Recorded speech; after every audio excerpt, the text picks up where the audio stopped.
Welcome back to another episode of the Talking Points podcast, and would you believe it, we've all made it today. This seems like a rarity, but it also seems like something we should be doing more often. Welcome back to the podcast where, four mates are just talking rubbish about the Formula One Championship.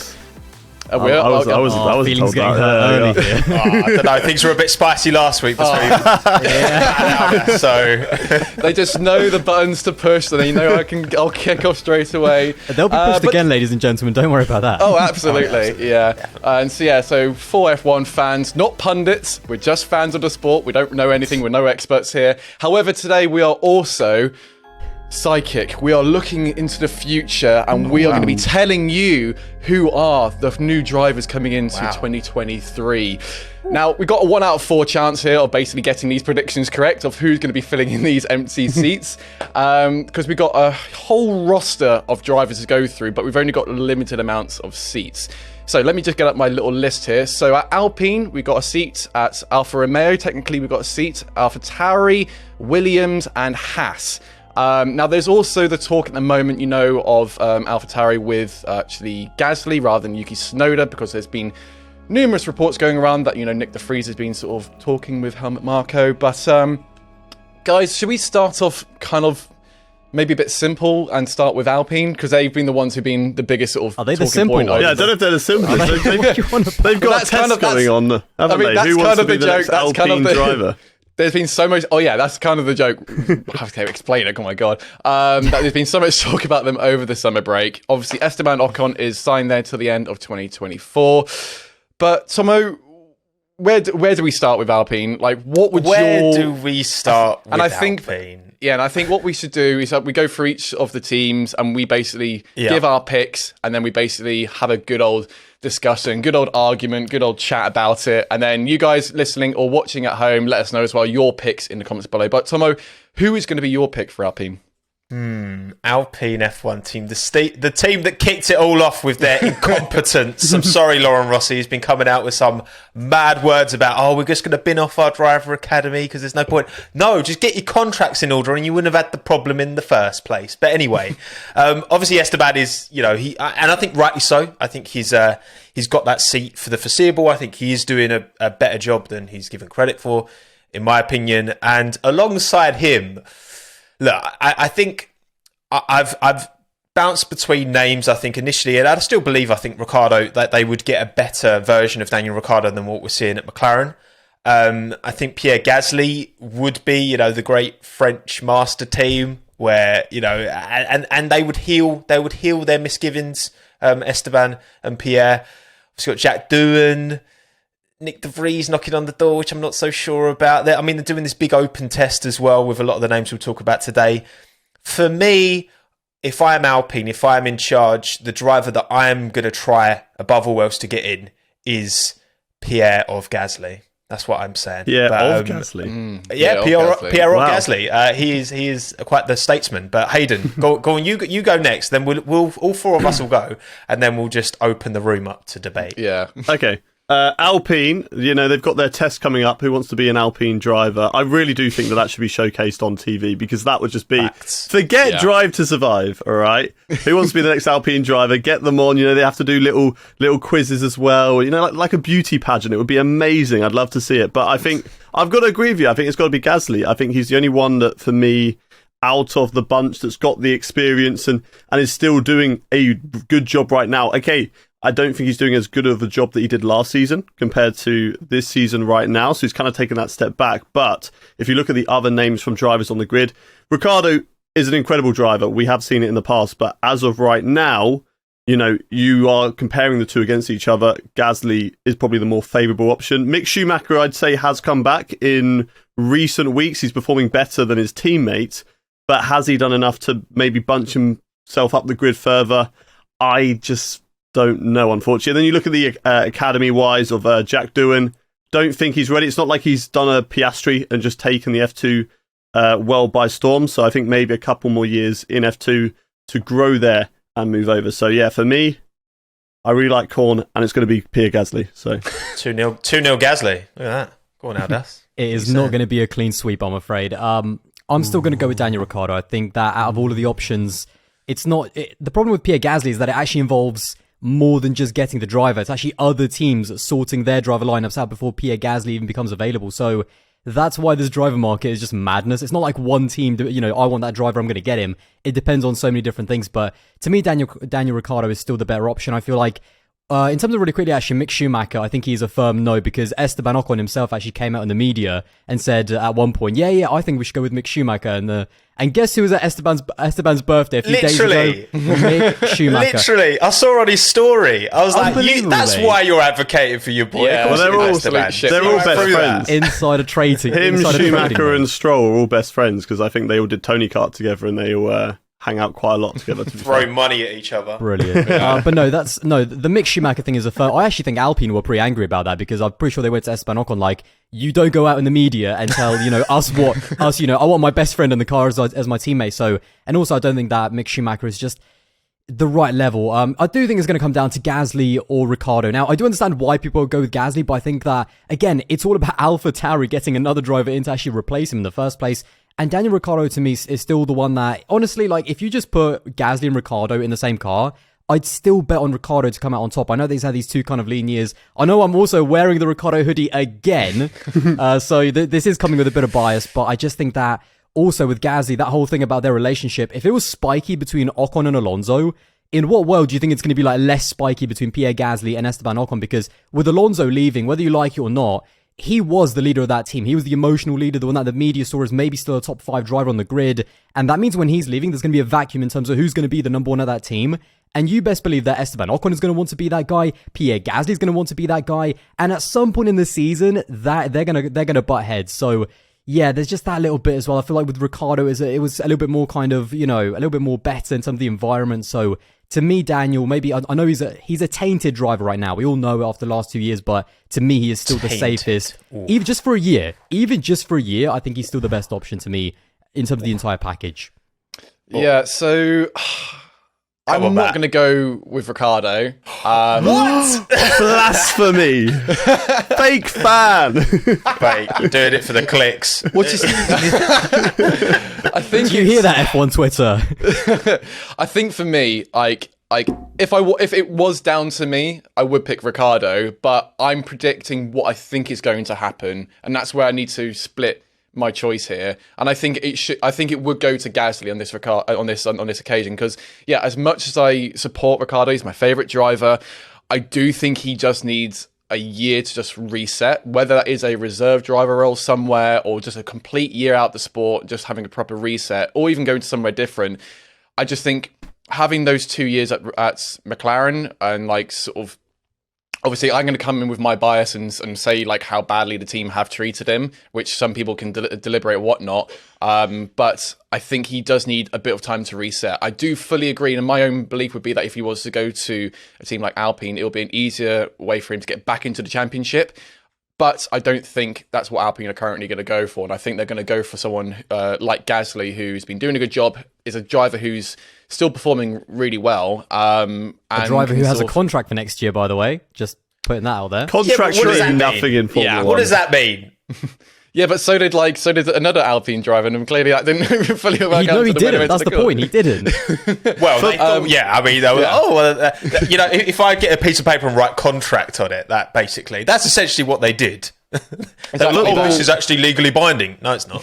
Football has a goalkeeper, yet you still try and score. So in F1 you have contracts, but you still try and nick other drivers. It's just usual. What is that analogy? The thing is, right, you've got to remember as well, Ricciardo's 33, Gasly's 26. So if they're thinking a long term ahead, which they must be, right? That has to be a consideration you take in. Yeah. And you look at Daniel Ricciardo's moves and you look at the uncertainty around Ricciardo. I agree with Hayden. Gasly hasn't shown the levels that we've seen, but I think he was very dialed into that car. I think, that car was a better car, that AlphaTauri. The amount of times he put it into the top 6 in qualifying, that was clearly a much quicker car in quali, and it gave him the chance to fight during a race. I just think that from Pierre's point of view, again, his future's not a Red Bull. We know this. This isn't going to he's not going to get to the senior team. He needs to be, from his point of view, I think he needs to be, this is a huge opportunity. A team that's really, it's easy to dog on Alpine at the minute, right? But that's probably the fourth quickest car overall this season, probably clearer than McLaren. It's a works team as well. Like, they have a history of they've had success in the past. It's not like they're completely barren. It's not like a Haas, a team that hasn't succeeded. It hasn't. It had mid-table. That's the best they could do. Williams, that it's been years and years. I think this is a huge opportunity for Pierre, and he can't because I think beyond next season, the sake of one extra year at AlphaTauri, he needs to be doing whatever he can, I think, to get out of that contract and get into that Alpine, in my opinion. Yeah, because he said to Sky Sports at the last race just after that basically his future is completely out of his hands, where it seems like, obviously he's got a contract for next season, but it all kind of rides on if he's then going to get moved out. And obviously there was the whole chat about with Colton with the super license points and trying to figure out that situation of who's then going to replace him at AlphaTauri. But as I was just saying, go back to it, obviously there's been a lot of talk of the driver academy. And I agree with you, Hayden, that I don't think Jack Doohan is ready to move up yet because, obviously the F2 Championship's been wrapped up. He came fourth. He only got a race win in the last race. And I just don't think he's ready for that. And there's one more to go, remember. There's another round to go. There's one more to go. Abu Dhabi. Yeah, but I mean, it's still that... The best he can do is third, yeah. Yeah, totally. I think that's still important, though. But I don't think it's bit not more like momentum just as it's all going, it's all happening. And the reason why they're going to take their time and why they're doing this driver shootout is that they missed out on the boat in terms of that contract. They messed up. Obviously, once again, let's not just forget that was, in my opinion, again the biggest fumble I've ever seen in Formula One in terms of drivers. They know it as well. They know it exactly. So now they're taking their time with this driver shootout, evaluating the realistic options. Apparently, Nick de Vries was there. Obviously, Jack Doohan as well. So I think that last round in F2 could if he does have a great last round, maybe it could just kind of tip it a little bit more in his favour. So there's still, I think, something to play for. I still think he needs a bit more experience. I think there's this always need that we need to push the younger generation straight into Formula One, where I think they just need a bit more stability and just work it out in the championship. Because I think this is his first or second championship in F2. It's his rookie season. It's his rookie He's only 19. Season, He's only 19 exactly. still. He's 2 years younger than Oscar. Remember that as well. So I just think he just until the proper situation's been sorted out, and I think Alpine really need to figure out, like you said, Tomo, to fix their contract situation there, because it is just a mess. And also, I don't want someone to come in and replace Daniel's number 3 racing number. That's also a small part of me to be like, I don't want him in because of that small thing. You got 2 years. He still gets to hold it for 2 years, and then somebody can come and have it. So don't you worry. This hidden agenda. Yeah, but I think it's. Obviously, I think it all makes sense for us that the best place for Ricciardo to go to would be Alpine, but because of all this news of potentially Nick moving to going to AlphaTauri, and then that means obviously Gasly moving across.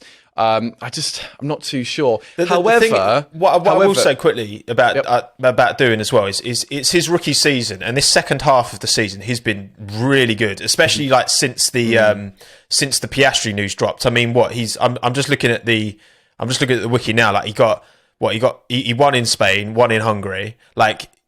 He's won at Silverstone as well. And that's all in the second half of the season. Qualifying's been top tier as well. So I think that it's one of them drivers where I think that it's obviously a risk to put a young driver in such a well developed car. Yeah. But at the same time, it's do I think Doohan's shown as second in F3, looking for potentially a third in F2?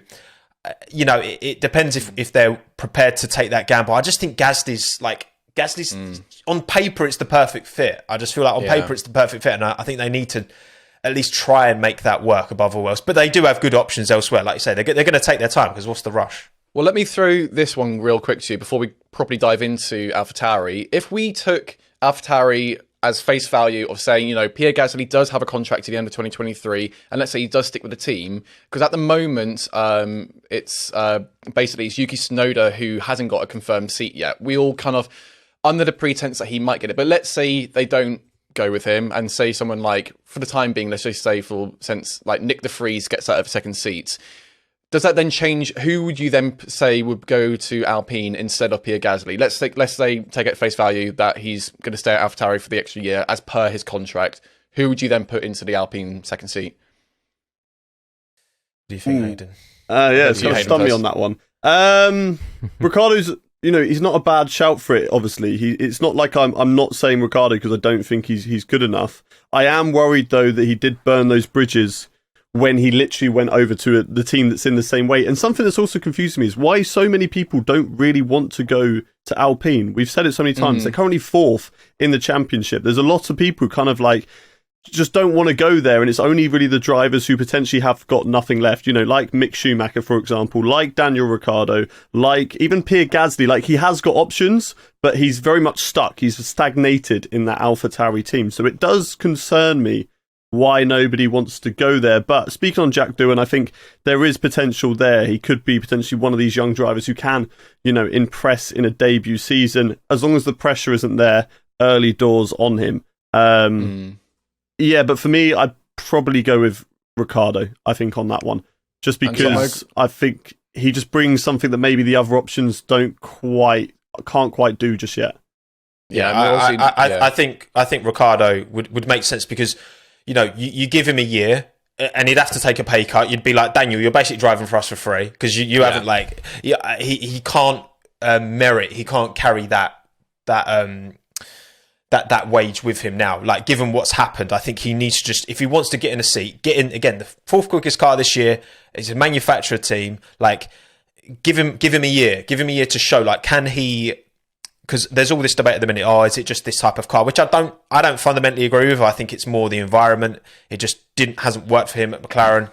I think there's numerous reasons. I don't think it's a fundamental issue with these cars because he was also not great for most of last year either. So I don't think that kind of weighs up, but I think it's worth, if they can't get Gasly, give Ricciardo a year, see what he does, then maybe Gasly for 2024 once Gasly's contract to AlphaTauri ends, or maybe Doohan at the end of 24 if he, maybe he does another season of F2, stick him in a reserve role at Alpine so he can learn, doesn't need another season F2, if he smashes it, then potentially he's a shot. I think that Ricciardo's the next best bet in my opinion, if not Gasly, but it doesn't sound like, from what I've heard, Alpine are even like really considering him, which is pretty mad. Which again, maybe that suggests what Hayden said about the whole bridges being burnt. Also, I just want to point out that Matt posed that question so that the 3 of us would choose Daniel Ricciardo, so he could be happy. You got your wish, all right? Congratulations. I mean, Daniel Ricciardo. Yeah, Daniel Ricciardo, penny driver. You heard it here first.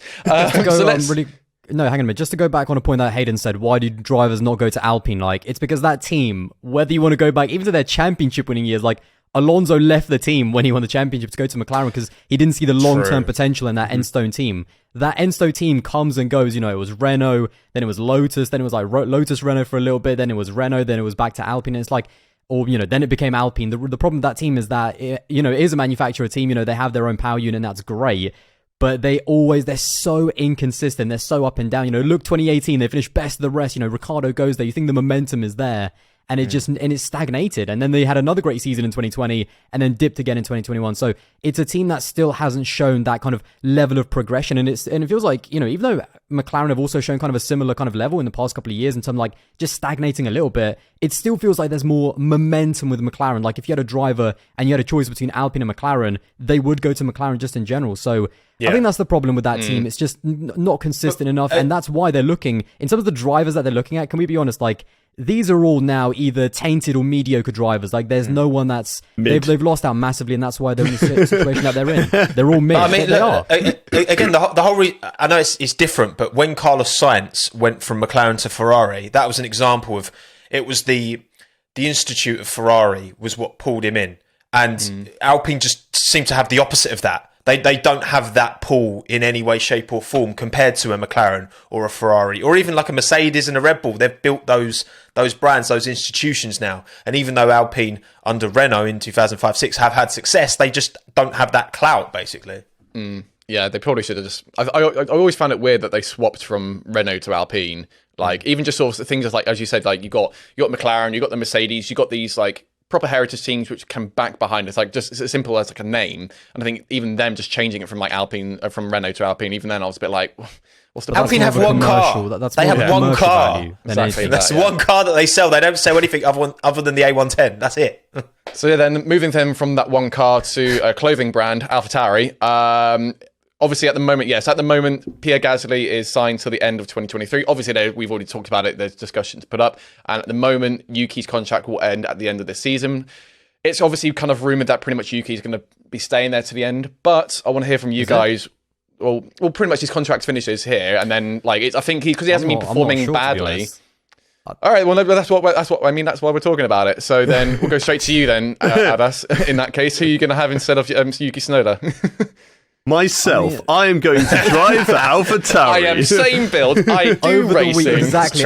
Honestly, I'd fit into Yuki's seat, no problem. I think it'd be a bit too big. It's a weird one with AlphaTauri because, you know, obviously Alpine are getting all the heat because of their junior program, but Helmut Marko has got like a bunch of juniors in Formula 2, and it's just like, yeah, nah, none of you. I'm going to look at, you know, Colton Herta first. Now I'm looking at Nick De Vries all of a sudden. And, that's such a mess, that whole situation. It is. So it's an interesting one. If we're going on okay, this is if Gasly does stay, which is, I think, again, because there's so many moving parts in terms like they actually need to get like a Nick De Vries. They tried Colton Herta, and that's not going to work out. Not only is there's no such thing as force majeure for his situation. No one's going to give into it. None of the other teams. And also, he just doesn't have enough super license points. And even if they somehow could just pinch, you know, 1, 2, 3, give him every single FP1 session with every single team that they can go up the grid, put him in Asia F3 or whatever, they just realized that's not going to work because by the time he might even be eligible, it could be January, February. And by then you've got Alpine who are still waiting. So yeah, Colton Herta, and I don't think this is right in terms of like the super license points, but yeah, Colton Herta is now a firm no. So now they're trying to get De Vries in, you know, to kind of push Gasly out the team. So it's a really interesting situation, but if Gasly does stay, and I think he might actually, Yuki Tsunoda has not done enough to me. Like, he has improved, and you know, I'm glad that he's improved, but I feel like the last couple of races he just hasn't quite been there. You know, Pierre's actually been challenging for the points, and I don't think that Yuki Tsunoda's seat is as safe as people think it is. And if he does get moved, then I could see a situation where he might actually just like put in like a Lawson or someone from Formula 2, even though it's not just like a massive move up. It all depends on how Yuki Tsunoda ends the season, and so even then you're kind of leaving it till the end of the season to sort out the driver lineup, and it kind of pushes back on everyone. So I just don't think that Yuki Tsunoda's as nailed on as other people do, to be brutally honest. Okay. And then in that case, then we'll also get your other answer. If Pierre Gasly does go, and let's say for hell's sake that Yuki Tsunoda does get signed, who is then going to be replacing Gasly for you, about us? I mean, Helmut Marko thinks that it's Nick De Vries now. He's like, you know, he's had one good race in the Williams, and it's like, do you know, maybe McLaren should like ditch Oscar Piastri for Nick De Vries, you know? I mean, what could they lose out? But it does look like it's going to be, you know, Nick De Vries, but he's been all over the place. So that's the problem that Helmut Marko has. Like, he doesn't have like drivers that he actually believes in, and yet they have a bunch of junior drivers, but is it going to be De Vries? I don't know. I want to actually hear from you guys. Is it just me, or is it a bit of a weird combination of Nick De Vries at AlphaTauri with the Red Bull links and like the Mercedes pass? It's a weird combination to me. I don't know about you, but at the moment it looks like, you know, Helmut Marko has his mind set on Nick De Vries, but it's a weird one at AlphaTauri. Hayden, what do you? What do you think? Your opinion on Yuki Tsunoda sort of baffled me a little bit there. I think he has done a good job. I think a lot of people have been slamming Gasly this season for not being as good as he was last season, whereas I feel like it's a combination of the car not being as good as it was before, but Yuki Tsunoda has stepped it up. He's matched Gasly on a fair amount of occasions. Yeah, okay, he had that crash of him in Silverstone. That happened, but I think he was also beating him in Zandvoort before he had that issue, which with the conspiracy theory of him parking up. But I think he hasn't Yuki scored Tsunoda points in Spain, by the way, just to put that out there. Well, okay, he hasn't scored points since Spain, but that AlphaTauri is not a good car anymore. You know, it's down there with Gasly the likes scored of points in 2 of the last 3 races. It's still not a good car. It's still not a good car. He's been able to capitalize. Points merchant. He's been able to capitalise. It's the same argument with Vettel Stroll. Yeah, I'm going to go there, all right? You know, Vettel's obviously miles ahead on points, but if you look over the majority of the races, they are fairly similar in terms of positions. Vettel's just been able to capitalise when the car's been good, and that's why Vettel's been better this season. I'm not saying that Yuki has been better. I'm not saying that Yuki's been better than Gasly, but I'm saying he's matched him. You know, he's been able to match him. So if we're putting Gasly on this pedestal saying, you know, Gasly deserves to go here, there, wherever, the choice is his, then Yuki Tsunoda shouldn't be far off there and being like, yeah, push him out the door. That's all I'm saying. It's 10-6 to Gasly in quali head-to-heads, just so you know. Which is not that bad. Let's be real. It's not that bad. For someone who's in his second season. someone in their second season. I know that Red Bull junior program is a bit more, cutthroat. They're going to get people out the door, and they've got loads of juniors. But realistically, looking at those juniors, who would you potentially say that deserves a seat? Liam Lawson, potentially. Hauger's not had a good first F2 season. I think it's got better over the latter stages of it, in all fairness. He was the F3 champion. You got Daruvula, unfortunately. I think he's been the better out of the Premier drivers, but I'm sorry, I don't think he's good enough to have a chance of F1. And I just think these options with De Vries are just the possibility if Gasly, because I think the option's in Gasly's hands, not up to AlphaTauri. I think it's up to Gasly. If he wants to go to Alpine, AlphaTauri need to find someone. So they're looking at Colton Herta. They're looking at Nick De Vries. They're looking at somebody who can just sort of go into that seat and maybe join. So for me, coming back round to it, Gasly and Tsunoda would be the staying as the contract is right now. But because I think Gasly's going to go to Alpine, I think it will be Tsunoda and Lawson. I think Aldas is just upset because he's not getting offered any seats. But Tomo, what's your thoughts, mate? Well, so yeah, if we go off been first, ringed then, by Helmut Marko. Don't worry about that. Yeah. So if we go off your left him first on pick, read. then if Gasly was to stay at the team for 2023, who would you have as the who do you think would be the second driver there? Well, I think that the thing is, right. I think the whole conversation around Toro Rosso AlphaTauri isn't so much a merit one. It's what Red Bull envisioned for that team. And I feel like the fact that they've kept Gasly, even though I feel like that bridge has been very much burnt to Red Bull, and they've talked about the team becoming less of a junior team and more of a sister team. I think the fact that they're entertaining Nick De Vries for a seat, a driver who's 27, he's not like one of these young prospects coming through. I think that does suggest a change in philosophy if they were to sign De Vries, that they've moved into more of a sister team, but also a team that they are prepared to sell. Because I chatted to Dan, ex Red Bull, a little while ago, and he was saying openly that that team's kind of up for sale really at all times if the right bid comes in. And I don't think Red Bull necessarily. I think now they've got Verstappen. They've got Verstappen in that seat. They've got that driver that they can really get behind for another, decade, and they can just, keep him happy, and he doesn't look like he's going anywhere. Is there that same necessity for this feeling of having a second team almost? Because I think there's certain questions around whether that should be, because then you get the whole conspiracy theory stuff, which again I think is a load of nonsense personally, but at the end of the day, that question gets asked because they own two teams, and I understand where that comes from.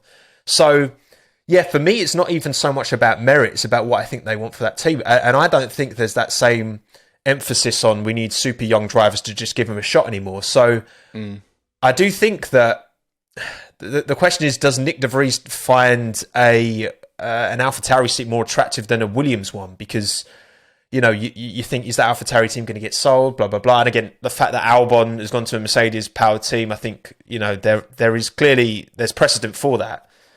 So I would probably say, I think if Gasly does move away, which I think will happen, I think it would be. I think Tsunoda deserves his seat. I think he's shown enough. I disagree, Aldas, but alongside him, I think Nick would be a fair shot, and I could actually now see that happening. So I'm going to say De Vries Tsunoda.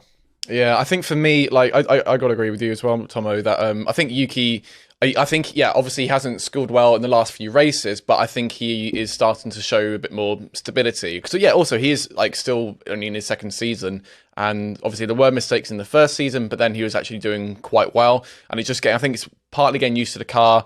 And for me, the whole Nick De Vries thing is such a weird, confusing one, because obviously he's been brought up with this Mercedes kind of family, and we do now know that it's no longer Mercedes kind of looking after him, so he's kind of has that free agent to kind of go elsewhere. And the reason he's had all these different outings is basically because it's been through customer teams of Mercedes. So that's how he's going to Aston, and obviously with Williams.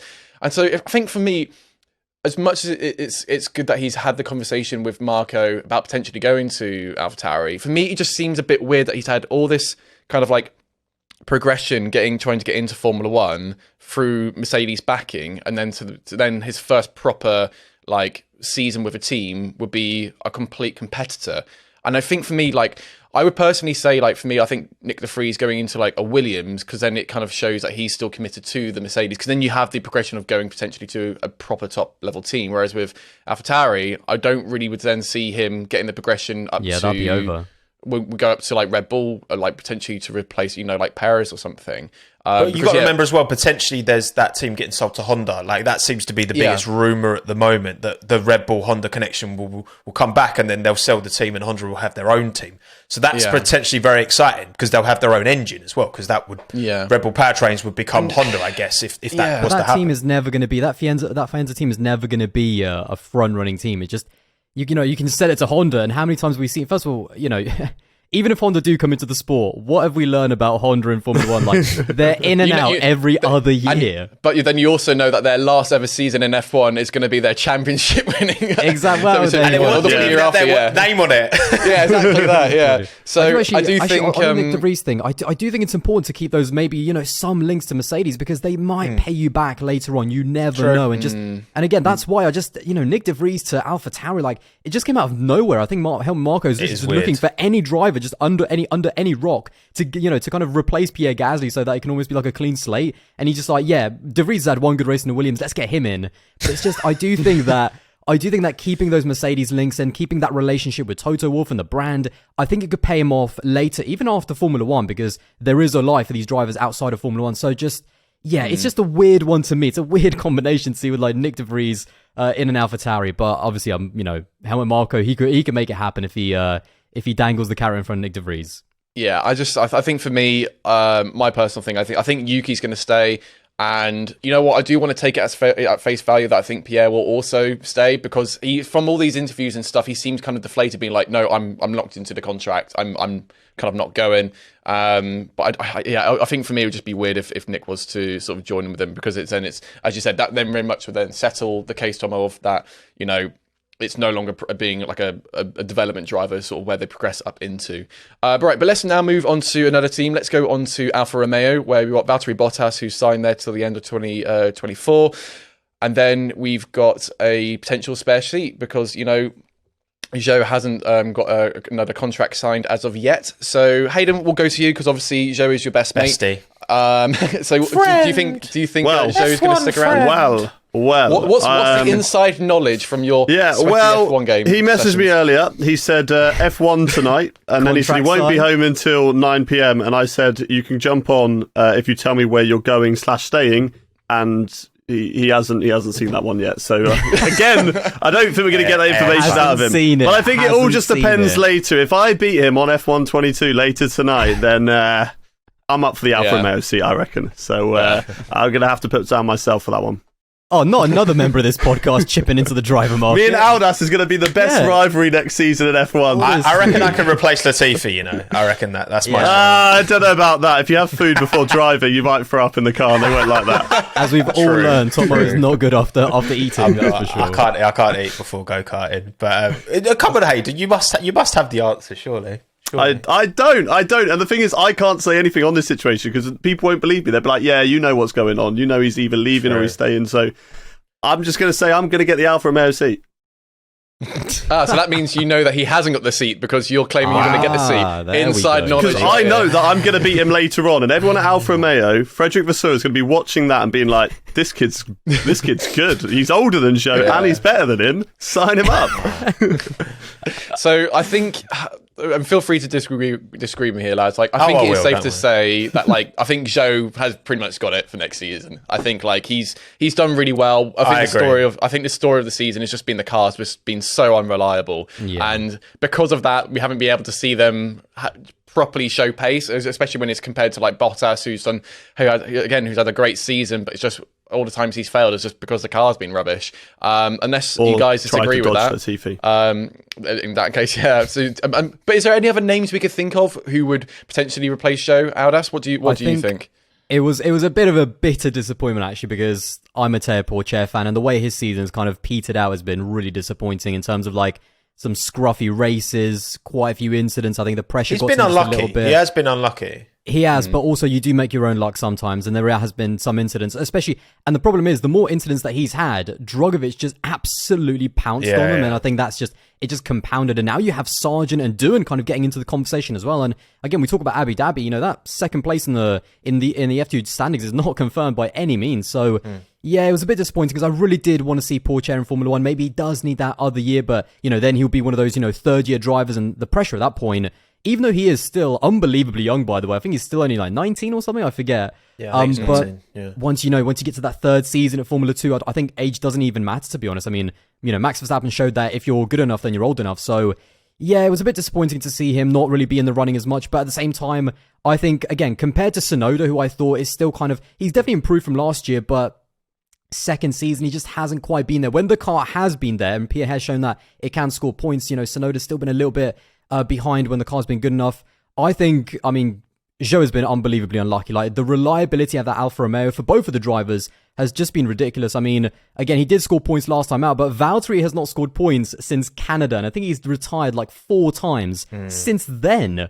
They just rock, paper, scissors to decide who gets the reliability issue. Oh, no, it's me this week. Great. Yeah, I think it's like, okay, whose car is not going to break down? I'm actually looking at the standings at the moment. Both Bottas and Zhou have had 4 retirements this season each. Oh my! So that car has broken down 8 times. Well, not that car, because it's not one car that they're sharing, but the team has had 8 breakdowns, and that's just so poor. But and also, it's something I also talked about in the podcast where I think in another one, like, the car has definitely got worse. Like, Alfa Romeo started on this great high. Valtteri had these ridiculous qualifying performances at the beginning of the season, and the development just hasn't been there. And as Zhou's got much closer to Valtteri, because I remember at the beginning of the season we were looking at the qualifying deficit, and it was worrying. Like that was like it was like 6 or 7 tenths on average over the first 6 races. But now it has closed down. But the car unfortunately has got worse. So as Zhou's kind of got closer to Valtteri, the cars he's fighting an uphill battle. So yeah, I think he definitely deserves another year. And again, I talk about behind the scenes, the political stuff. There's the Chinese Grand Prix next year. He's got to be on the grid for the Chinese Grand Prix. That's massive for Formula One, massive for that Sauber team, whatever they're going to be next year. But yeah, I think he has done enough, and it's not as if he's been crashing all the time. He's done a solid job. So yeah, I think he's done enough to definitely secure a seat. Yeah. So I think Pourchaire was the biggest kind of potential challenge to that seat, given it's his second year in F2, his Sauber Academy. It just made sense, and he's had a very, very good season.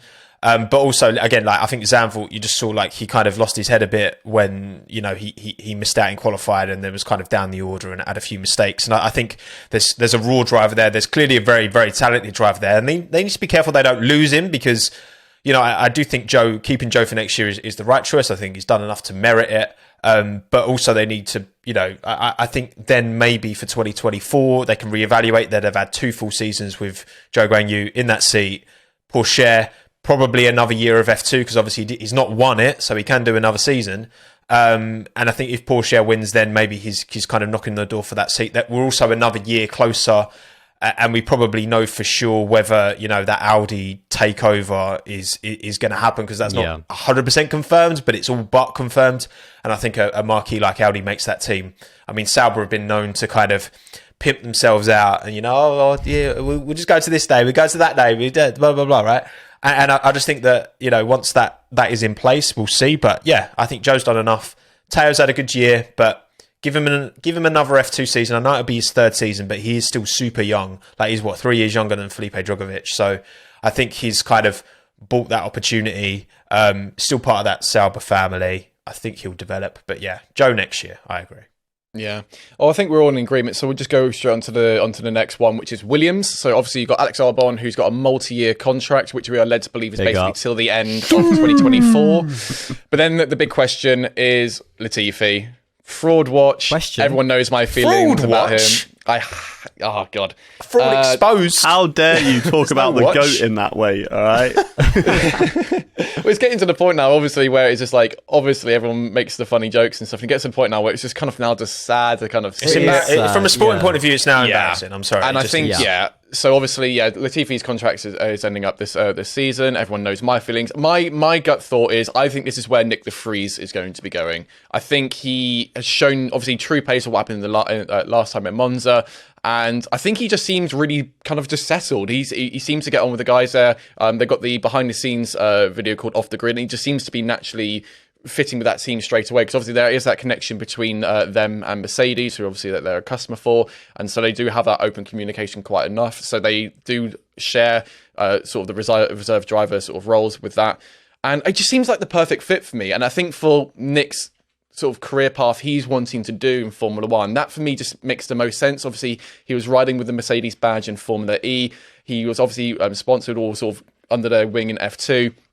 And then coming into sort of F1, it just makes more sense for him to be in that team, to be with Albon. Because then I think it would be so interesting to see how far up the grid Williams will jump next season with both Albon and De Vries in the championship. Because I reckon that I don't think they'll be top of the two midfield, drivers finally scoring points. But I think, I think even if it is just, like P10 or P9 or anything, that is still, I would be so interested to see how far up into the midfield they could actually go.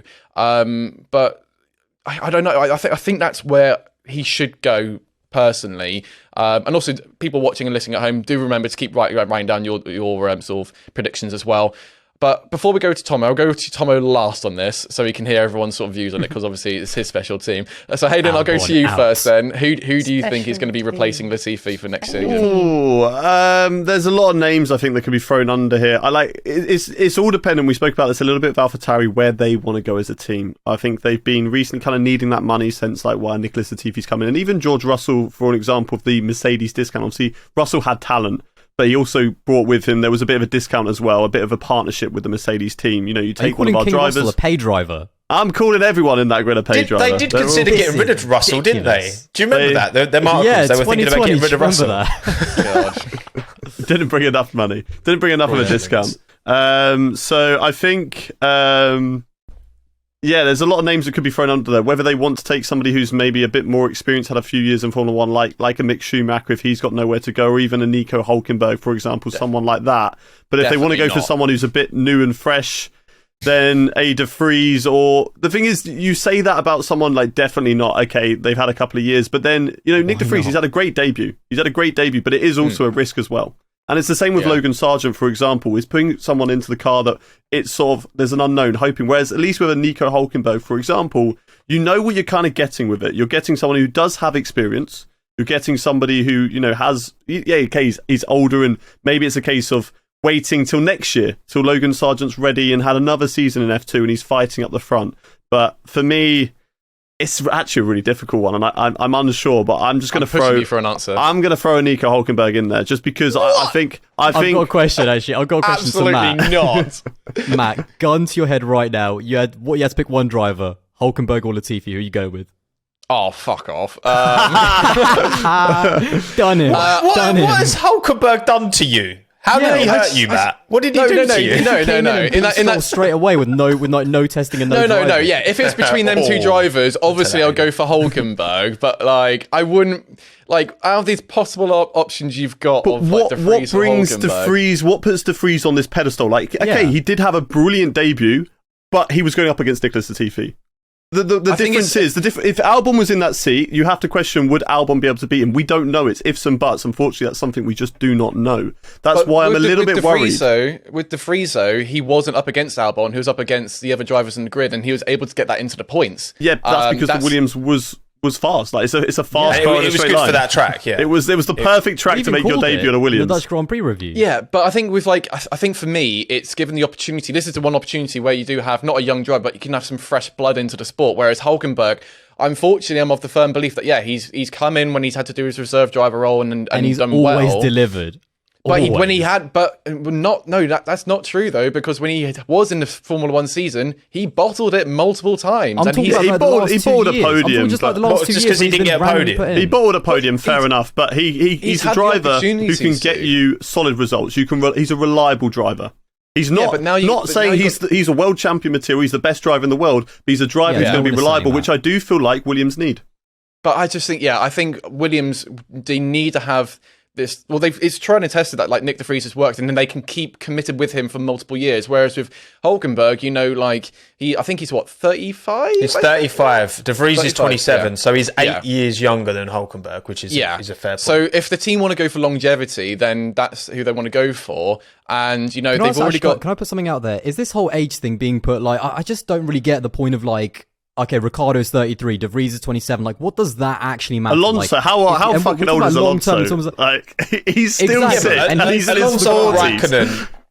Exactly. Alonso and what does Raikkonen. it Are you matter? comparing Alonso to Hulkenberg? I'm not just the comparing whole, either. like, I'm just age, saying, like, prospect age is anyway. just a number. It's a factor, though. It just Yeah, but if doesn't- you look at the average age of like when typically like Massa, Trulli, Barrichello, it's all kind of mid to like 35, 36, 37. That's kind of typically what we see. I think Raikkonen and Alonso are outliers, but I think again, I think it's what the team wants, right? Do they want to? Yeah. Do they have a really long term? Because a team could be planning for, again, Red Bull with Verstappen, right? I think the fact that he's still so young, I think that gives them more stability moving forward. That is a factor. Maybe it is overlooked. I am not saying, I'm not saying bring Hulkenberg in and give him a 5-year contract. He's the future. I'm saying this is short term for Williams. They have Albon. If anything, maybe Albon it is the future. Like, and in a couple years' time, like, they have obviously again Logan Sargent potentially could be an option. Like, I just don't think that teams now need to kind of think, oh my god, this 33-year-old, well, he can't be our future. But like, just a 1-year contract for someone with experience. Like, Latifi is just out. I don't care who you put in. Like, I don't care who you put in that car. They're going to be quicker than Latifi. Like, but what could be quite interesting is in a scenario where, say, Nick de Vries does go to AlphaTauri or Alpine, that team, like, they can't keep like Nicholas Latifi there. They might be in a bit of a bind because at the moment the easy thing is just go, yeah, De Vries, and I totally think I think that should be their lineup. I think De Vries and Albon actually is a really good lineup for next year. But in a scenario where they can't have De Vries, who do they put in there? Because there's no way under the media pressure and the pressure on the fans that they can keep Latifi. He is out. But who do they put in there? Go on, Tomo. Try and answer both of those questions. Okay, so look, I think Sargent has to be seriously considered because of you got to remember he battled tooth and nail with Piastri in F3. He didn't have the budget to go straight into F2. I think did a very good job in F3 given the team he was at, and then has in his rookie season of F2 he's had some fantastic races. He's had some shockers as well. I think you could say the same about most rookies. I think not everyone's a George Russell, Leclerc or a Piastri who can just smash it first time. He pushed Piastri right to the end. I think De Vries makes the most sense because I think they can get away with giving Sargent another year in F2. But I think if De Vries isn't an option, then I would say given the... And look, I don't think the whole fact is Americans a huge factor because I think the fact that that's it is towards the back of the grid, regardless of how well they did in Monza. It is in the bottom, comfortably in the bottom half, that Williams car. I don't think it's necessarily the worst car overall in the grid anymore. And I think we saw that with De Vries' performance. I think it's just Latifi's just not been able to deliver any performance from that car. As much as I'd love to say, oh, no, it's just Alex being great. I don't think that's the case. I think it's more Latifi letting his side of the garage down.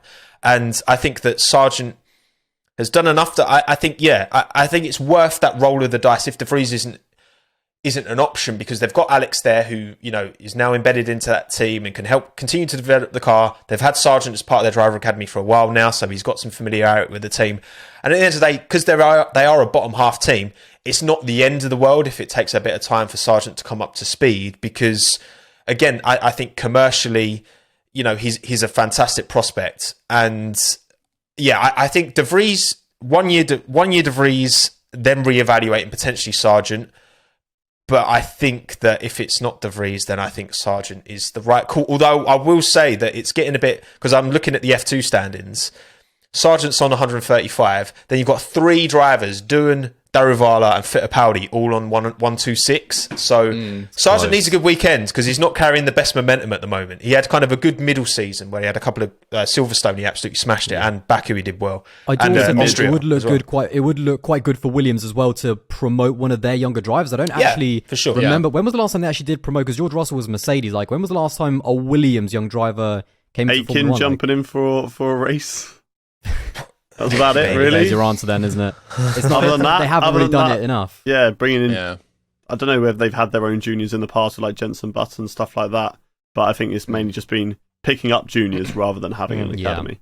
I just think it would be a good look for the team, like just emotionally, and like, you know, to get everyone's spirits up, like our own junior driver in the team for next year. I think it would be quite good. He's one of our own. He's one of our own. Logan Sargent. He's one of our own. I'm sorry to all our American listeners, but you wouldn't have a chance. It would be some cringe style chant. Yeah. Let's go Seattle. Oh, he's gone. That's karma. That's karma for doing that. I banged my table and my camera's gone off. Hang on a second. You can carry on. Whilst Tomo is sorting himself out, speaking of America, let's go on to then the last team, which is Haas. So Kevin Magnussen, he's got his contract until the end of 2024, and currently up at the moment is Mick Schumacher. So the whole choice here basically is, are we going to see someone potentially from the Ferrari Academy? Do you think Mick Schumacher is you're gonna have to deal with this webcam because Riverside won't let me change cameras mid recording. So it all started when you tried that American shot, like that is all started, honestly. That's karma. It's karma from our American so fans, obviously, so do we think then it's going to be a new driver, maybe someone from the Ferrari sort of Academy? Or are we thinking it's going to be someone new to replace Mick Schumacher? Or do we think Mick Schumacher is going to stay there? I want to go first because I think it's going to be Giovinazzi. Oh, I hope not. Why did you have to go first? Because I think exactly the same thing.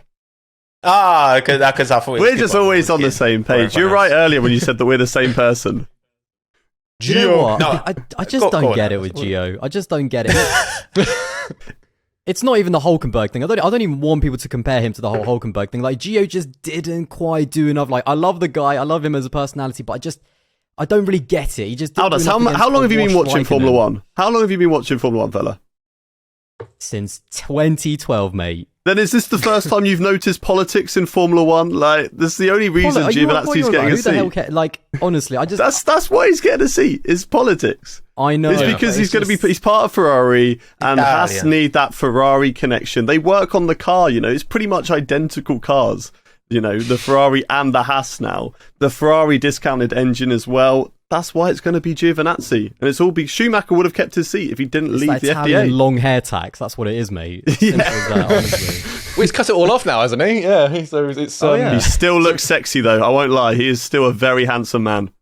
Funny enough, when I was at the Formula E Grand Prix, I remember I was just at a bar after the race had finished, not Grand Prix, E-Prix. And you were going to go chat him up. I don't blame you. I would have done too. It was the funniest thing in the world because he was just going past all the shops on his little electric scooter, and it was just after he cut his hair, and everyone just turned their head, and everyone's first thought was like, nah, it looked better longer. So Aldous, who is going to be your pick then? Is it going to be Giovinazzi, or who are you going to go with? On the low, I do think that Mick Schumacher has been improving just a little bit. There's something about that car that, similar to the Alfa Romeo, they seem to be dropping off, but he has been a lot closer. I just want to say, you know, in terms of the overall picture, it's not been a great second season, in my opinion, for him, but he does seem to be just getting a little bit closer to K-Mag as well, so clearly there is some kind of progress, but the car just doesn't seem to be as good as it was at the beginning of the season, so again, maybe the money problems are still there at Haas. Yes, they can build maybe a good car, and they put so much into these 2022 regs, but clearly the development budget has not quite been enough, or maybe something's gone wrong, because obviously Mick only got the second version of the car in like Hungary, or no, Spa, wasn't it? So yeah, unfortunately that car hasn't got any better, but I do think that there is a scenario where they do keep Mick Schumacher. I'm not quite sure how good the relationship is there. I think there was some breakdown perhaps between Gunther Steiner and Mick Schumacher, so maybe that needs a bit of repairing, but it's a weird one with Haas. I think there's a lot of... There is, again, similar to, you know, a team like Alpine, they've got so many options that they could put in there, but I think maybe just leave Mick Schumacher in there. You've got K-Mag, who's a very solid driver, very feisty on his day. We've seen that. And Mick does seem to be improving just a little bit, but he needs to have a strong end to the season, no doubt about it, because he's nowhere near, you know, Matt Soul just crushed them when you said that. But I want to pose this question to you quickly. I want to ask you this one question, okay? Right?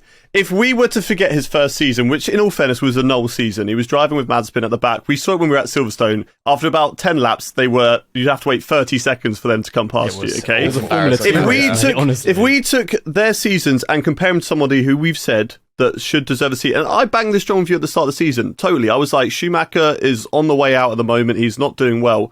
But if we compare him to Zhou and we compared their relationship between teammates, Magnussen has had the better of Schumacher at the beginning of the season. Bottas had the better of Zhou at the beginning of the season, but I think they've caught up and in fairness have switched. In all fairness, they have. And Schumacher's the same. In qualifying, he's very much been ahead of the majority of the time of Magnussen, and in the races, he also has been as well. Magnussen is the one who's kind of, making those mistakes on the first lap and digging up the car a bit more.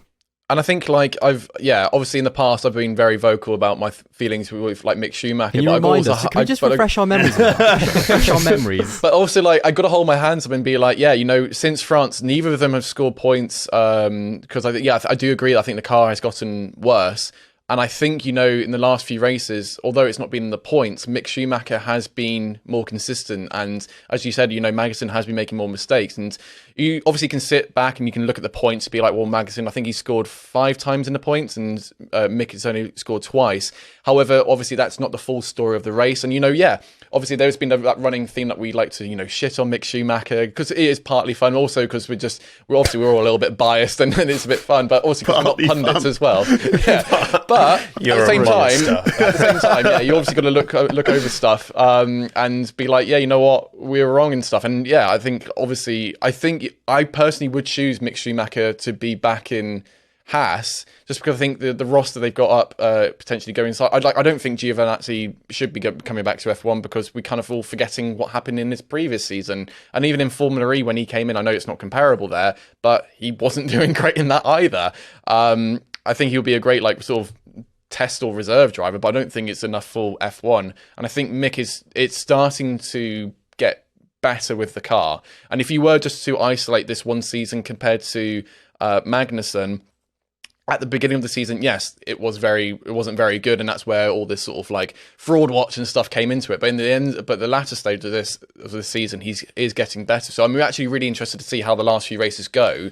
I think if he doesn't get it into the points in the remaining races, that kind of then will paint a truer picture of his season because if he was to score points for the rest of the season, that will completely change everyone's sort of ideations on it. However, if he's not in the points and he's say P15 or lower for the rest of the remaining, that's then where it's a bit more trouble in it. And I think it's hardship as well because obviously Magnussen, he is making mistakes now where even turn 1 instance where he shouldn't be doing that, and he could again be getting back into the points of it. But Hayden, what's your pick for Haas? Well, I said Gio. I said Gio because of politics. At the end of the day, they need that. But someone's name I want to throw out here, and I think I'm unsure on the other politics of this name, but Robert Schwartzman has been doing some testing with Ferrari. He is under the Ferrari umbrella, and I believe now he has got his license under Israel, which would mean he would be allowed to race because obviously, there's the whole situation. Is that the third country he would race under? I think because he was born in Israel, I think somebody said to me, so that's the reason why he would have the Israeli flag as his, and that would obviously get away from that situation of the war in Russia and Ukraine, and that's obviously, that was the big deal of the Mazepin situation. So that could be another name that's thrown into it, and I think it's between those two.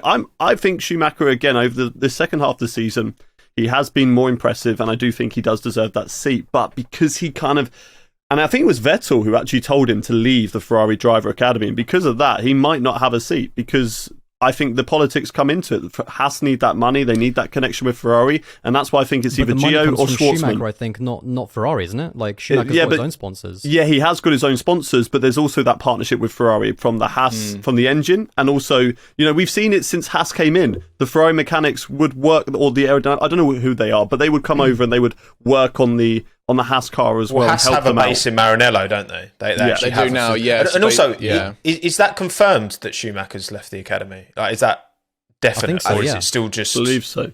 Yeah. I believe it's confirmed he's leaving at the end of the year. Yeah. Because it's interesting. What's your thoughts? Well, it's interesting we've had this whole conversation and no one has mentioned the F2 champion who's won it with a race to go, Felipe Drugovich. He's at Aston Martin, mate. Where have you been? He has signed with... No, he has signed with Aston Martin as a reserve driver. I understand this, Aldas, right? But we've not considered him for a seat. And I think that, again... if politics weren't a factor, I think Felipe's done a lot to prove. But again, I think from Haas's point of view, I think they have a car that isn't the best, but they're working towards something. They've got the experience in K-Mag, and I think Giovinazzi would be a solid pair of hands. He's got that Ferrari connection. He's Italian, so they're clearly invested. Ferrari clearly invested in getting the opportunities they can for him. Still only 28, so he's not like, he's kind of in the middle. He's not super young. He's not super old. He's a year older than Nick de Vries, and I think, you know, again, take that as what you will, Aldas. All right, just because you're young. All right, well, maybe it's because I'm so insecure about being almost 30. That's it, mate. Retire. Maybe dropping off. Maybe I'm just projecting, but no, I think that I agree. I think Schumacher's shown that he's moving in a positive direction, and I think he would. If I had to choose who I'd like to see in that seat, I would like Mick to stay, but I think it will probably, because there's been so much noise around that seat. And, you know, Gio's doing 2 FP. What, he's already done one, hasn't he? Is he doing another one? But he's doing another, I think, Kota Robert as well. Schwartzman's also doing a Ferrari free practice session, I think, in Austin as well. So there is a bit of momentum behind him. And I would like to see him actually get a chance, because I thought his qualifying wasn't great in Formula 2, but he was really good in the races. So I actually would like to see maybe him as well. So I think, again, Haas do have options, but there's just so many moving parts. And what's really funny is that, honestly, at the beginning of the year, I thought this year would be like boring in terms of the driver market. And we are like, how many races we've got left? Like 6 or something? Thank you, Sebastian. Thank you, Sebastian Vettel. Exactly. Well That's where it all started. I have no clue who's going to be anywhere, but yeah, it's going to be exciting either way. Well, I think that's all the teams that have got available seats. So I think we'll pretty much wrap it up there. Let us know down in the comments below on the YouTube, on our YouTube video, what your predictions are. Maybe there's some drivers we haven't talked about which you think might be better for the seat. And I think we're going to wrap it there. Make sure to follow us on Spotify and Apple Podcasts. We've got all the links down in the description below. And make sure to rate us 5 stars. And if you're on Apple Podcasts, make sure to give us a little rating, a little comment, and maybe in the next episode we're going to sort of look over some of those ratings. But thanks very much for watching, guys. Really hope you enjoyed watching this, and we'll see you next time. Bye-bye. Bye. See ya.